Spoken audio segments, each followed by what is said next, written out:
Welcome to Ed News, where we bring you the latest and most important updates in education from around the globe. Let's dive into this week's top stories. Canada set to change postgraduate work permits to meet the country's labour market needs. Ireland witnesses surge in Indian student numbers expected to reach 10,000 by 2024. Australia introduces MATE scheme, allowing recent graduates to work in Australia for up to 2 years without needing sponsorship. UK institutions excel in 2024 global university rankings, attracting international students. Europe introduces new Schengen visa rules for easier travel of Indian international students. Prime Minister Rishi Sunak retains UK graduate visa scheme, allowing international students to stay and work for 2 years post-study. Immigration Minister Mark Miller announced plans to prioritize work permits for graduates in fields like healthcare, STEM, trades, and agriculture. This means students in these areas could get longer work permits, making it easier for them to stay and work in Canada. These changes aim to attract students to high demand fields and may offer a clearer path to permanent residency. The number of Indian students in Ireland has increased over the past decade, and 2024 is set to see even higher numbers. Universities are seeing a significant increase in applications and acceptances, projecting a whopping 10,000 students this year. And the numbers are only increasing. Ireland's focus on practical education and new programs makes it a top choice for international students seeking not just quality education but also a promising future. Australia has recently introduced the Mobility Arrangement for Talented Early Professional Scheme, offering Indian students and early career professionals aged 18 to 30 the opportunity to live and work in the country for up to 2 years.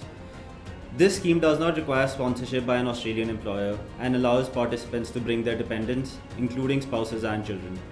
MATES is set to accept applications later in November of 2024, offering Indian graduates an exciting opportunity for international experience and professional development. The 2024 Times Higher Education World University Rankings are out, and guess what? The UK is shining bright once again as a top hotspot for international students. With over 1900 universities from 108 countries in the mix, UK institutions are standing tall in the research and teaching. That's right, the UK is crushing in all areas, making the UK a hotspot for higher education. So, if you're looking for quality learning experiences and career opportunities, the UK is the place to go. The European Commission recently announced significant changes to the short stay visa, also known as Schengen visa rules, for easier travel within the Schengen area.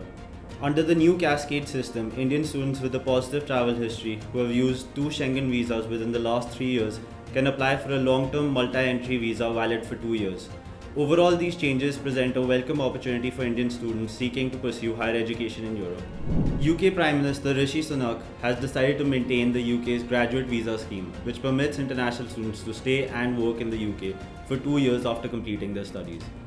This decision follows strong backing from key ministers and concerns that altering the scheme could harm Britain's universities and economy.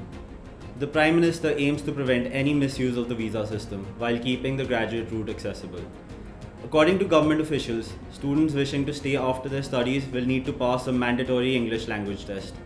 This move guarantees the UK remains an attractive destination for top talent worldwide, offering international students valuable opportunities to gain work experience and contribute to the UK's growth and innovation. That's all for this week's edition of Ed News by Canam. Don't forget to like, comment, and subscribe to stay updated. Join us every Friday for more essential education news. See you next week.